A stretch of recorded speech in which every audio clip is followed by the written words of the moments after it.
Welcome everyone to Weekly News and IDW with Major Tidbits, and the topic for this video is Sara, ayaw ipa-impeach ni BBM. Now, matapos ang ilang buwan, especially these past few weeks, na ugong-ugong to try and proceed an impeachment procedure laban kay Vice President Sara Duterte, walang nangyari. Not just kidding. Now, kung hindi nyo alam yung sinasabi ko, keep up naman mga best. I mean, panoorin nyo yung video ko last week at mga NIDW Mini Major Tidbit to be kept up to date sa mga Filipino political news. Because kinatamad na ako sa mga international news kasi wala namang gustong makinig ng mga ganon. And hindi ko siya magagawa into an NIDW Mini Major Tidbit, but I digress.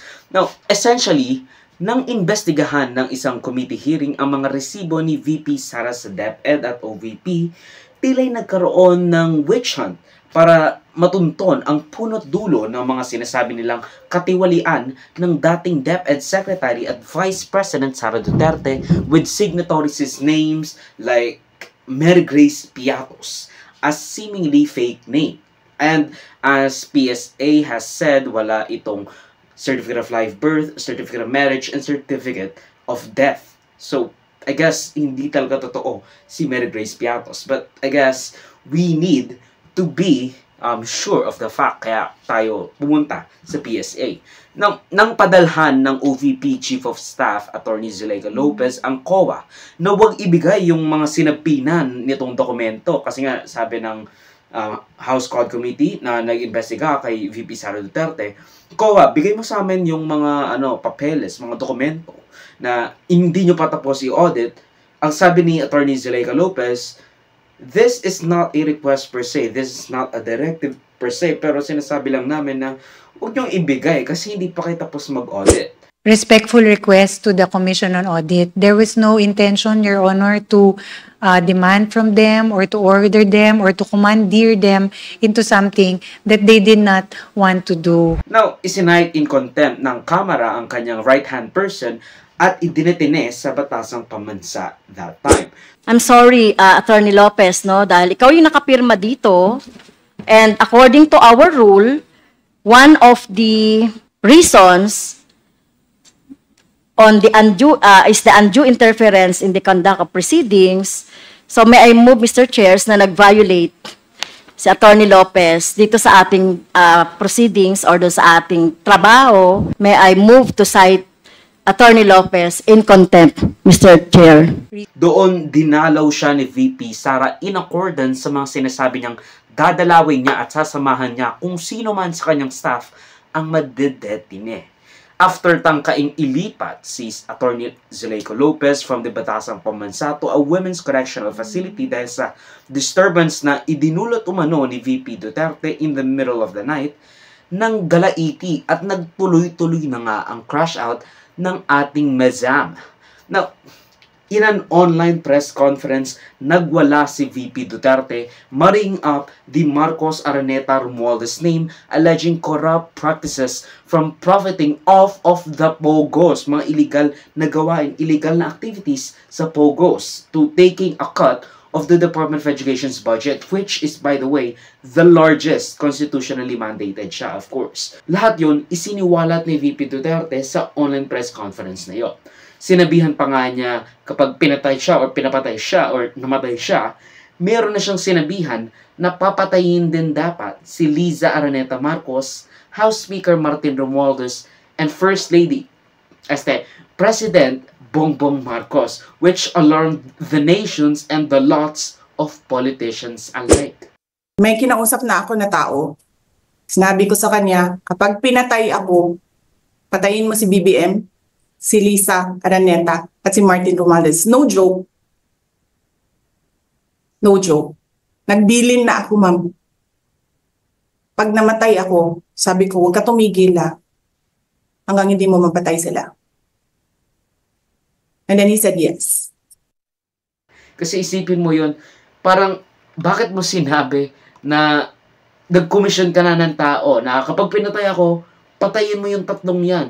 Diba? Ang weird. Pero in a definitely unorchestrated and definitely unintentionally leaked text message, pinasabihan ni President Bongbong Marcos Jr. ang kanyang tao sa House of Representatives na wag na mag-file ng impeachment complaint laban kay Duterte. Ang sabi niya sa text message, "In the larger scheme of things, Sara is unimportant. So please do not file impeachment complaints. It will only distract us from the real work of Alamano, which is improve the lot of all Filipinos." Now, of course, I don't freaking know, or I don't even freaking buy the whole na-leak yung private conversation namin itong taong ito. Well, who is that person? Sino yung nag-leak nun? Private correspondence. Tapos, bigla na lang nalileak sa media. Kasi this is all theatrics to deal a blow at Sara's moral. To say, she is unimportant. She is an unimportant person. At wag na natin sayangin yung oras natin dito. Kasi, look, I don't really care much about VP Sara Duterte. Maybe for the memes, the news, and the content, pero social media yesterday saying that Vice President Sara Duterte, larger scheme of things is unimportant, so don't file an impeachment complaint. Sabi galing daw po sa inyo yon. Can you confirm that, sir? Was there an effort on your part to stop the filing of impeachment? Well, it was actually private communication, but nalik na, yes. Because that's really my opinion. This is not important. This does not make any difference to even one single Filipino life. So why waste time on it? What will happen if somebody files an impeachment? It will tie down the House, it will tie down the Senate, it will just take up all that, and for nothing. For what? For nothing. For nothing. None of this will help improve a single Filipino life. As far as I'm concerned, it's a storm in a teacup. Sir, have you reached the point of no return, you and VP Sara, sir? Never say never.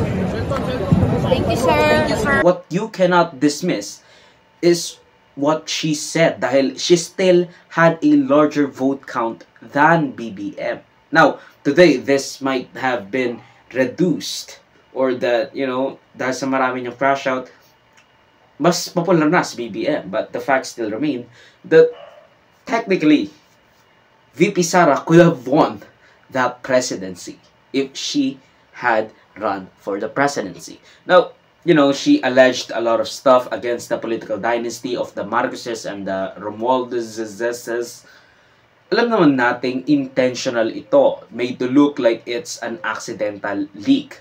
Baka nga mamaya, pati ang typo niya na WHIC, which is also choreographed to make it look like it is meant to be a private correspondence. Now, at the very least, the president induced the leaking, maybe not with his words, but with the overarching atmosphere, the ambience around the area. Sinabi ng isang representative na ang dahilan umano ng awayan at gulo sa politika of the seemingly unbreakable tandem ay ang pagmamadali ni VP Sara Duterte na maging presidente. To which I mean, there's a point. Dahil again, kakasabi ko lang kanina, even dun sa press conference, she poised and positioned herself as the only person that led to the Marcoses landslide victory. Diba sinabi niya na, you know, tatalunin kami ni Lenny. Kaya kung hindi mo dadali ng Bisaya, di patatalo kami ni Lenny. Kaya dapat sumama ka sa amin. Yun daw sabi ni Amy Marcos. And, you know, she had that up against her. Now Duterte replied na ang dahilan umano ng gulo sa gobyerno ay dahil sa panghaharas ng mga congressman sa kanyang staff. Well, never mind the fact na nung una pa lang, she's showing signs of uncooperativeness even before everything went to shit between the Marcos and the Dutertes, at the harassments ng House of Representatives from the majority has only been when they investigated the confidential funds a few years later. At saka, hindi doon nagsimula yung pag-aaway nila, hindi doon nagsimula yung labanan nila sa politika. Isinapina at pinapa-attend ng NBI si VP Duterte at ilang opisyal ng OVP with regards to her recent crash out at meltdown na essentially are threats of assassinations in retaliation kung mapatay o mapatay man siya laban kina Liza Araneta Marcos, Martin Romualdez at PBBM. Hindi siya umattend, but she gave some letter Kasi nga, again, she's the vice president. She has that leeway, I guess. The investigative courtesy. Ang video clip na ito ay galing sa aking series na News Worthy Recap. Check the entire video for the complete weekly news recap and subscribe to the channel to be kept up to date sa mga local at global news na I'll make sure would be interesting to you particularly. Di ko alam yung name mo pero you should subscribe. You... Muhammad Smith? I don't fucking know. John Smith? Salamat sa panonood mga kabayan. For me, like, subscribe, follow my links in socials and avoid. Choose that would be linked down below. Sa susunod muli, of course, paalam.